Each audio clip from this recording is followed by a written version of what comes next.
Hello friends, Lavanya ವೈವಿಧ್ಯ ಅಡುಗೆ ಚಾನೆಲ್ಗೆ ನಿಮ್ಮೆಲ್ಲರಿಗೂ ಸ್ವಾಗತ. ಇವತ್ತಿನ ವಿಡಿಯೋದಲ್ಲಿ ನಾನು ತುಂಬಾನೇ ಟೇಸ್ಟಿ ಆಗಿರುವಂತಹ ತೊಂಡೆಕಾಯಿ ಪಲ್ಯನ ಹೇಗ್ ಮಾಡೋದು ಅಂತ ತೋರಿಸ್ಕೊಡ್ತಾ ಇದ್ದೀನಿ. ರೆಸಿಪಿ ತುಂಬಾನೇ ಚೆನ್ನಾಗಿದೆ. ದೋಸೆ ಜೊತೆ, ಚಪಾತಿ ಜೊತೆ ಹಾಗೆ ಬಿಸಿ ಬಿಸಿ ಅನ್ನದ ಜೊತೆ ತಿನ್ನೋದಿಕ್ಕೆ ಒಂದು ಒಳ್ಳೆ ಕಾಂಬಿನೇಷನ್ ಈ ತೊಂಡೆಕಾಯಿ ಪಲ್ಯ. ವಿಡಿಯೋನ ಎಲ್ಲೂ ಕೂಡ ಸ್ಕಿಪ್ ಮಾಡದೆ ಪೂರ್ತಿಯಾಗಿ ನೋಡಿ. ಹಾಗೇನೆ ನೀವೇನಾದ್ರೂ ನಮ್ಮ ಚಾನೆಲ್ನ ಮೊದಲನೇ ಸಲ ನೋಡ್ತಾ ಇದ್ರೆ ಪ್ಲೀಸ್ ನಮ್ಮ ಚಾನೆಲ್ನ ಸಬ್ಸ್ಕ್ರೈಬ್ ಮಾಡ್ಕೊಳ್ಳಿ. ಹಾಗೆ ಪಕ್ಕದಲ್ಲಿರೋ ಬೆಲ್ ಐಕಾನ್ನ ಪ್ರೆಸ್ ಮಾಡಿ.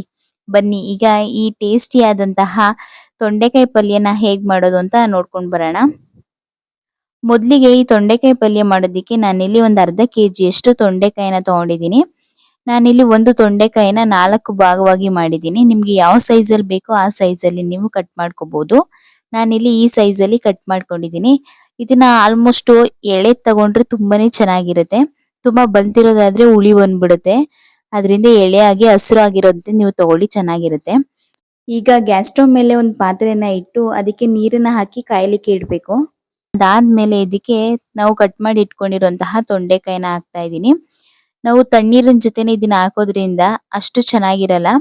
ಚೆನ್ನಾಗಿ ನೀರು ಬಿಸಿ ಆದ್ಮೇಲೆ ಈ ತೊಂಡೆಕಾಯಿನ ಹಾಕೋದ್ರಿಂದ ಬೇಗನೆ ಬೇಯುತ್ತೆ. ಹಾಗೇನೆ ಅದ್ರ ಟೇಸ್ಟ್ ಕೂಡ ಜಾಸ್ತಿ ನೀರಲ್ಲಿ ಇಳಿಯೋದಿಲ್ಲ.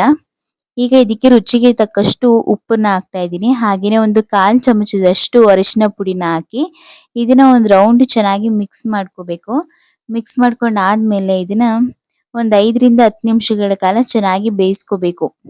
ಚೆನ್ನಾಗಿ ಬೇಯಬೇಕು, ಅಲ್ಲೇವರೆಗೂ ಬೇಯಿಸ್ಕೊಂಡ್ರೆ ಸಾಕಾಗತ್ತೆ. ಈಗ ನೋಡ್ತಾ ಇರ್ಬೋದು, ಇದು ಚೆನ್ನಾಗಿ ಒಂದ್ 5ರಿಂದ 10 ನಿಮಿಷಗಳ ಕಾಲ ಬೆಂದಿದೆ. ಹಾಗೆ ಈಗ ನೋಡ್ತಾ ಇರ್ಬೋದು, ನಾನು ಮುರಿದು ತೋರಿಸ್ತೀನಿ ನೋಡಿ ಎಷ್ಟು ಸಾಫ್ಟ್ ಆಗಿ ಮುರಿದೋಗ್ತಾ ಇದೆ ಅಂತ. ಇಷ್ಟು ಬೆಂದ್ರೆ ಸಾಕಾಗತ್ತೆ. ಈಗ ಇದನ್ನ ಒಂದು ತೂತ್ ಬಟ್ಲಿಗೆ ಇದನ್ನ ನೀಟಾಗಿ ಸೋಸ್ಕೊಂಡು ಇಟ್ಕೊಂಡಿದ್ದೀನಿ. ಈಗ ಇದಕ್ಕೆ ಮಸಾಲೆನ ರುಬ್ಕೊಳ್ಳೋದಿಕ್ಕೆ ಮಿಕ್ಸಿ ಜಾರಿಗೆ ನಾನಿಲ್ಲಿ 1 ಕಪ್ ಅಷ್ಟು ಹಸಿ ತೆಂಗಿನಕಾಯಿ ತುರಿನ ಹಾಕ್ತಾ ಇದ್ದೀನಿ. ಇದಕ್ಕೆ ಹಸಿ ತೆಂಗಿನಕಾಯಿ ಹಾಕಿದ್ರೇನೆ ತುಂಬಾ ರುಚಿಯಾಗಿರುತ್ತೆ. ಈಗ 1 ಕಪ್ ಹಸಿ ತೆಂಗಿನಕಾಯಿ ತುರಿನ ಹಾಕೊಂಡಾದ್ಮೇಲೆ ನಾನಿಲ್ಲಿ 1 ಟೇಬಲ್ ಸ್ಪೂನ್ ಅಷ್ಟು ಸಾಸಿವೆನ ಹಾಕೋತಾ ಇದ್ದೀನಿ. ಹಾಗೇನೆ ಒಂದು 3/4 ಟೇಬಲ್ ಸ್ಪೂನ್ ಅಷ್ಟು ಜೀರಿಗೆನ ಹಾಕೋತಾ ಇದ್ದೀನಿ. ಹಾಗೇನೆ ಒಂದು ಸ್ವಲ್ಪ ಕರಿಬೇವಿನ ಸೊಪ್ಪು, ಹಸಿ ಕರಿಬೇವಿನ ಸೊಪ್ಪನ್ನ ಹಾಕೊಂಡಿದ್ದೀನಿ. ಜೊತೆಗೆ ಖಾರಕ್ಕೆ ನಾನಿಲ್ಲಿ ಒಂದ್ 2 ಹಸಿ ಮೆಣಸಿನಕಾಯಿ, ಹಾಗೇನೆ ಕಲ್ಲರ್ಗೆ ಒಂದ್ 5ರಿಂದ 6 ಬ್ಯಾಡಗಿ ಮೆಣಸಿನಕಾಯಿನ ಹಾಕೊಂಡಿದ್ದೀನಿ.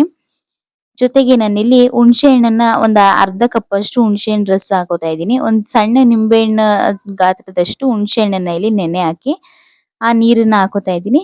ಜೊತೆಗೆ ಒಂದ್ ಸ್ವಲ್ಪ ಬೆಲ್ಲ, ಹಾಗೇನೆ ಒಂದು 1/4 ಟೇಬಲ್ ಸ್ಪೂನ್ ಅಷ್ಟು ಇಂಗು. ಇಷ್ಟನ್ನ ಹಾಕೊಂಡು ಸ್ವಲ್ಪ ನೀರ್ ಹಾಕೋಬೇಕು ಅಷ್ಟೇನೆ. ಹುಣಸೆ ಹುಳಿ ಹಾಕಿರೋದ್ರಿಂದ ಅದೇ ನೀರು ಸಾಕಾಗತ್ತೆ. ಈಗ ನೋಡ್ತಾ ಇರಬಹುದು, ಈ ರೀತಿ ನುಣ್ಣಗೆ ಫುಲ್ಲು ಈ ರೀತಿ ಗ್ರೈಂಡ್ ಮಾಡ್ಕೋಬೇಕು. ಇಷ್ಟು ನುಣ್ಣಗಾದ್ರೆ ಸಾಕಾಗತ್ತೆ. ಈಗ ಇದು ರೆಡಿ ಆಗಿದೆ. ಈಗ ಗ್ಯಾಸ್ ಸ್ಟವ್ ಮೇಲೆ ಒಂದು ಬಾಣಲೆನ ಬಿಸಿಗಿಟ್ಟು ಅದಕ್ಕೆ ಒಂದು 4ರಿಂದ 5 ಟೇಬಲ್ ಸ್ಪೂನ್ ಅಷ್ಟು ಎಣ್ಣೆನ ಹಾಕೋತಾ ಇದ್ದೀನಿ. ಎಣ್ಣೆ ಚೆನ್ನಾಗಿ ಬಿಸಿ ಆಗ್ಬೇಕು. ಅದಾದ್ಮೇಲೆ ಇಲ್ಲಿ ಒಂದ್ ಅರ್ಧ ಟೇಬಲ್ ಸ್ಪೂನ್ ಅಷ್ಟು ಸಾಸಿವೆನ ಹಾಕೋತಾ ಇದ್ದೀನಿ.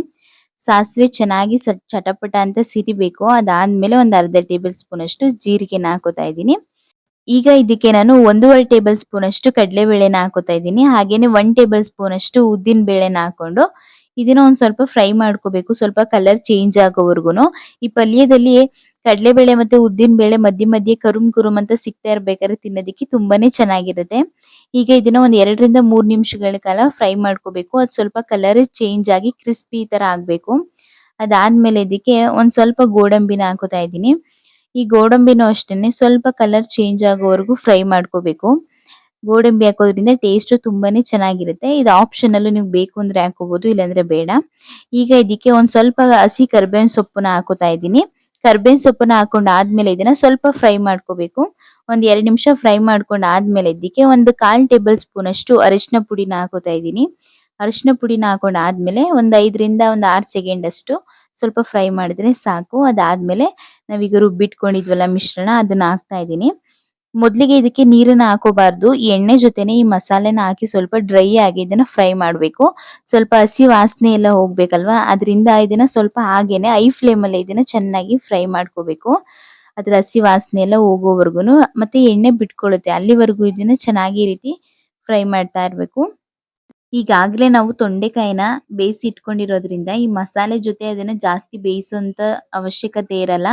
ಆದ್ರಿಂದ ಈಗ್ಲೇನೆ ತೊಂಡೆಕಾಯಿ ಹಾಕೋಕ್ಕೂ ಮುಂಚೆನೆ ಇದನ್ನ ಚೆನ್ನಾಗಿ ಹಸಿ ವಾಸನೆ ಹೋಗೋವರೆಗೂ ಫ್ರೈ ಮಾಡ್ಕೋಬೇಕು. ಈಗ ಇದಕ್ಕೆ ಒಂದು ಅರ್ಧ ಕಪ್ ಅಷ್ಟು ನೀರನ್ನ ಹಾಕಿದ್ದೀನಿ. ನೀರನ್ನ ಹಾಕಿ ಇದನ್ನ ಮತ್ತೆ ಒಂದು 2 ರಿಂದ 3 ನಿಮಿಷಗಳ ಕಾಲ ಚೆನ್ನಾಗಿ ಫ್ರೈ ಮಾಡ್ಕೋಬೇಕು. ಈಗ ನೋಡ್ತಾ ಇರ್ಬೋದು ನೀರಿನ ಅಂಶ ಸ್ವಲ್ಪ ಕಡಿಮೆ ಆಗಿದೆ. ಈಗ ಇದು ಚೆನ್ನಾಗಿ ಬೆಂದಿದ್ದು ಕೂಡ. ಈಗ ಇದಕ್ಕೆ ರುಚಿಗೆ ತಕ್ಕಷ್ಟು ಉಪ್ಪನ್ನ ಹಾಕೋಬೇಕು. ತೊಂಡೆಕಾಯಿನ ಬೇಯಿಸ್ಬೇಕಾದ್ರೆ ನಾನು ಸ್ವಲ್ಪ ಸಾಲ್ಟನ್ನ ಹಾಕಿದ್ದೆ. ಈಗ ಈ ಮಸಾಲೆಗೆ ಎಷ್ಟು ಬೇಕಾಗುತ್ತೆ ಅಷ್ಟು ಸಾಲ್ಟ್ ಪೌಡರ್‌ನ ನಾನಿಲ್ಲಿ ಹಾಕೊಂಡು ಮತ್ತೆ ಒಂದು 2 ರಿಂದ 3 ನಿಮಿಷಗಳ ಕಾಲ ಈ ರೀತಿ ಚೆನ್ನಾಗಿ ಮಿಕ್ಸ್ ಮಾಡ್ಕೋಬೇಕು. ತಳಕ್ಕೆ ಅಂಟಬಾರ್ದು ಅಲ್ಲಿವರೆಗೂನು ಚೆನ್ನಾಗಿ ಮಿಕ್ಸ್ ಮಾಡ್ಕೊಂಡಾದ್ಮೇಲೆ ಬೇಯಿಸಿಟ್ಕೊಂಡಿರುವಂತಹ ತೊಂಡೆಕಾಯಿನ ಹಾಕೋತಾ ಇದ್ದೀನಿ.